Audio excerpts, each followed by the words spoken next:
Good morning student. आज हम 12th class के चैप्टर के बारे में बात करते हैं, जनसंख्या, प्रवास एवं मानव विकास। सबसे पहले हम प्रवास के बारे में पढ़ेंगे। इस पाठ के दो भाग हैं, एक जनसंख्या प्रवास और दूसरा मानव विकास। मानव विकास के बारे में अलग से पढ़ेंगे, यहाँ से क्वेश्चन आता है। हम जनसंख्या प्रवास के बारे में बात करते हैं। प्रवास का मतलब होता है किसी भी एक स्थान से किसी एक व्यक्ति का, एक समुदाय का किसी दूसरे स्थान पर जाकर बस जाना। अगर हम प्रवास की परिभाषा की बात करें तो बॉब महोदय ने परिभाषा दी।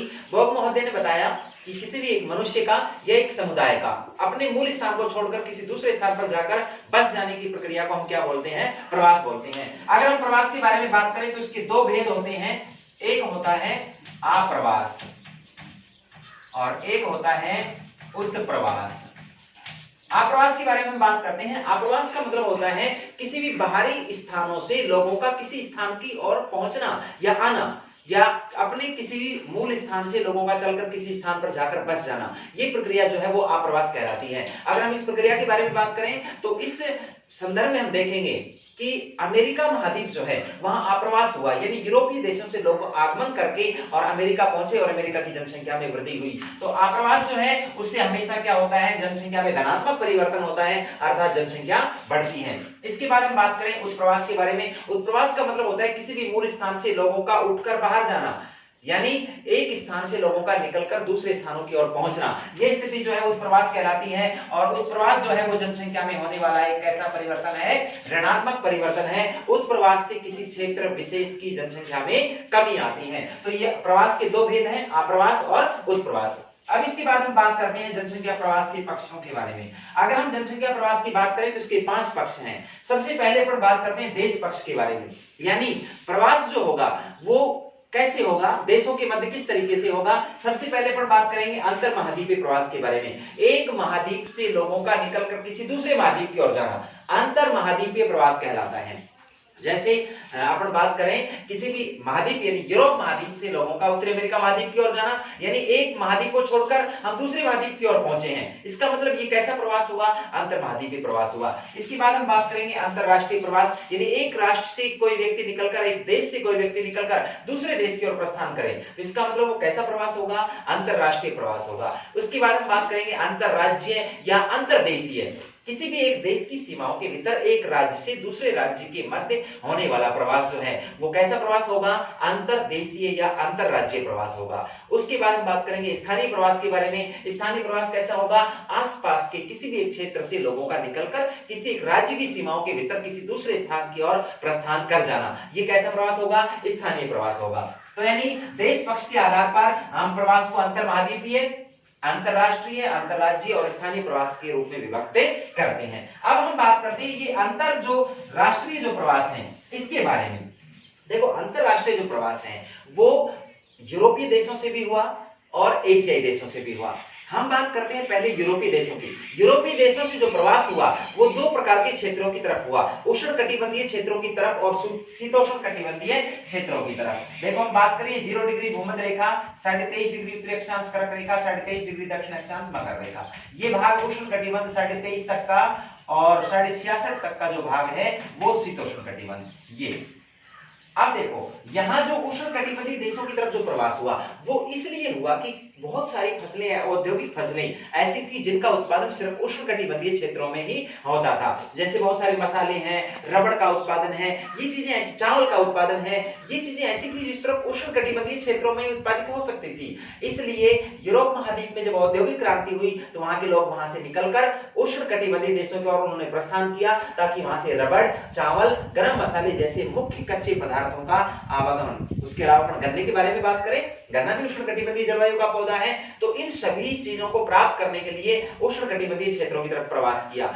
उसके अलावा जो यूरोप महाद्वीप के लोगों का जो प्रवास हुआ वो शीतोष्ण कटिबंधीय जलवायु की तरफ भी हुआ। ये जलवायु इनके लिए अपनी जलवायु जैसी अनुकूल जलवायु थी, क्योंकि यूरोप महाद्वीप की जलवायु शीतोष्ण कटिबंधीय जलवायु है और इसी प्रकार की जलवायु इन्हें कई क्षेत्रों में मिली। अगर हम उष्णकटिबंधीय देशों की बात करें तो एशिया महाद्वीप के दक्षिणी एवं दक्षिणी पूर्वी एशिया की तरफ प्रस्थान किया। उत्तरी अमेरिका और दक्षिण अमेरिका महाद्वीप के उष्णकटिबंधीय क्षेत्र जहां आसानी के साथ पहुंचा जा सकता था, वहां से यूरोपीय लोग प्रवासित होकर वहां जाकर बस गए। उसके अलावा अगर हम शीतोष्ण कटिबंधीय प्रवास के बारे में बात करें तो ये जलवायु अनुकूल जलवायु, जैसे उत्तरी अमेरिका महाद्वीप के उत्तरी भागों की और कनाडा, यूएसए और कनाडा की जो जलवायु है वो शीतोष्ण कटिबंधीय जलवायु थी। ऑस्ट्रेलिया की जलवायु भी शीतोष्ण कटिबंधीय जलवायु थी। तो इन क्षेत्रों की और भी यहाँ के लोगों ने प्रवास किया। ये इसलिए प्रवास हुआ कि ये क्षेत्र जो है वहां इस जनसंख्या के, यूरोपीय जनसंख्या के मानव बसाव के लिए अनुकूल थे। बाकी उष्ण कटिबंधीय क्षेत्रों में उन्होंने कच्चे माल प्राप्ति के लिए प्रवास किया। ऐसे ही एशिया महाद्वीप से भी प्रवास हुआ। एशिया महाद्वीप की बात करें तो मध्य एशिया में सबसे पहले मानव प्रजाति की उत्पत्ति हुई और यहां से विपरीत परिस्थितियां आने पर ये प्रजातियां जो है बाहर की तरफ खदेड़ी जाने लगी और मध्य के अंदर जो नवीनतम जो प्रजाति हैं वो केंद्रित रही। आज हम देखते हैं कि सबसे प्राचीन जो प्रजातियां हैं वो विश्व के बाहरी भागों की तरफ मिलती हैं। अगर मध्य भाग की बात करें तो वहां नवीनतम प्रजातियां हैं। इसका मतलब प्रजातियों की उत्पत्ति मध्य एशिया में हुई और विपरीत परिस्थितियां आने पर बहुत सारी प्रजातियों ने बाहर की तरफ खदेड़ा और बाहरी क्षेत्र की तरफ ये प्रजातियां जाकर पहुंच गई। इस तरीके से एशिया महाद्वीप में भी प्रजातियों का स्थानांतरण हुआ। तो ये सारा जो है वो देश पक्ष के अंतर्गत मैंने आपको बताया। अब हम बात करते हैं काल पक्ष के बारे में। देखो प्रवास जो है वो 3 प्रकार का होगा। एक दीर्घकालीन प्रवास यानी जो लंबे समय के लिए होगा, जिसमें लगभग व्यक्ति अपने मूल स्थान को छोड़कर लगभग सदा के लिए दूसरे स्थान पर जाकर बस जाता है। एक होता है सामयिक प्रवास जो कुछ महीनों के लिए, कुछ वर्षों तक सीमित हो सकता है। ये प्रवास जो है वो सामयिक प्रवास कहलाता है। एक प्रवास दैनिक प्रवास होता है जिसमें व्यक्ति प्रतिदिन अपने मूल स्थान को छोड़कर दूसरे स्थान पर जाता है, लेकिन निश्चित समय बाद रात्रि के समय वापस अपने घर पर आ जाता है। इस प्रकार का प्रवास जो है वो रोजगार प्राप्त करने के लिए मूलतः किया जाता है। इसके बाद अपन बात करते हैं कारण पक्ष के बारे में। प्रवास क्यों होता है? सभी जगह एक जैसी भौतिक दशाएं नहीं है, सभी जगह की जलवायु एक जैसी नहीं है, तो यानी भौतिक कारक जो है वो मानव को प्रवास के लिए मजबूर करते हैं। अभी अपन ने बताया कि यूरोपीय देशों का उष्ण कटिबंधीय देशों की तरफ प्रवास हुआ। कारण क्या था कि उष्ण कटिबंधीय जलवायु में जो पौधे पनपते हैं उन पदार्थों की आवश्यकता अभी यूरोप में महसूस की गई, इसलिए यूरोपीय लोगों ने उष्ण कटिबंधीय क्षेत्रों की तरफ प्रवास किया। तो भौतिक कारक भी हो सकते हैं। आर्थिक कारक, व्यक्ति जो है अपनी आजीविका चलाने के लिए, रोजगार प्राप्त करने के दृष्टिकोण से भी प्रवास करता है, वो आर्थिक कारकों में आते हैं। कुछ सामाजिक कारण भी हो सकते हैं, सांस्कृतिक कारण भी हो सकते हैं और कुछ राजनीतिक कारण भी ऐसे होते हैं जिनकी वजह से लोग अपने मूल स्थान को छोड़कर किसी बाहरी क्षेत्र की तरफ प्रस्थान कर जाते हैं, सुरक्षित स्थानों की ओर पहुंच जाते हैं।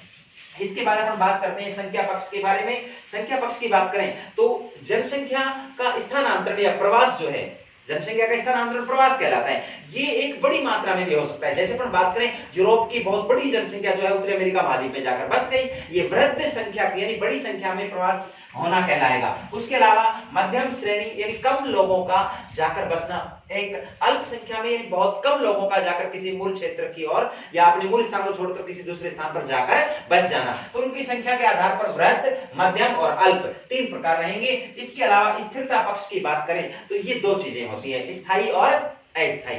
कोई भी एक व्यक्ति अपने मूल स्थान को छोड़कर किसी दूसरे स्थान पर जा रहा है तो वो हमेशा के लिए स्थायी रूप से वहां का निवासी बन जाए। एक कुछ समय के लिए जाए और 2, 4, 5 वर्षों बाद व्यक्ति अपने वापस मूल स्थान की ओर लौट आए, इस प्रकार का प्रवास जो है वो अस्थायी प्रवास कहलाता है। तो ये सारे प्रवास के पक्ष जो है मैंने आपको बताया। आज की क्लास में इतना ही। धन्यवाद।